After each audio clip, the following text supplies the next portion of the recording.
Makanya Jujur, dulu kan aku sama. jadi nggak beragama kan. Aku Iya. bilang Tuhan itu bullshit, mohon maaf. Dulu ya. Dulu. Agama itu bullshit. Akhirnya aku keluar daripada agamaku dan aku nggak bertuhan. Karena aku melihat kayak agama itu cuma jadi alat pengendalian masyarakat aja. Jadi gimana caranya orang yang dikit bisa ngendaliin orang yang banyak? Caranya dengan agama. Lewat apa? Fear. Ya.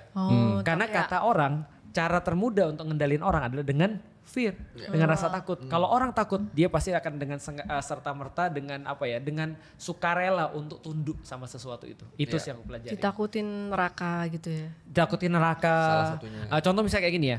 Sekarang kenapa misalnya ada orang gak berani ngelawan orang tua misalnya? Pasti takut dosa. durhaka kan? Iya. Contohnya lagi misalnya, kenapa orang misalnya ketika dia di dalam hidup misalnya nggak berani macam-macam misalnya, kebanyakan mungkin karena fear bukan karena pengertian.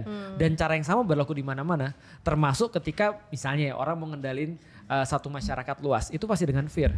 Salah satu yang dipakai adalah Flavian Amphitheater, Colosseum, itu dipakai untuk fear juga tuh. Manusia diadu dengan manusia lain, manusia diadu dengan binatang dan itu dipertunjukkan sama orang supaya orang takut. Itu yang terjadi tuh. Nah makanya ya ada hubungan sih memang antara kayak cerita-cerita tadi dengan agama, karena cerita-cerita itu kayak mendahului agama gitu. Jadi orang bilang agama cuma cara manusia untuk kontrol manusia lain. Setidaknya dulu aku juga begitu sih. Tapi kita bisa Gue juga sama. isi semua cerita di maksudnya di agama itu ada sebelumnya. Nggak semua. Oh,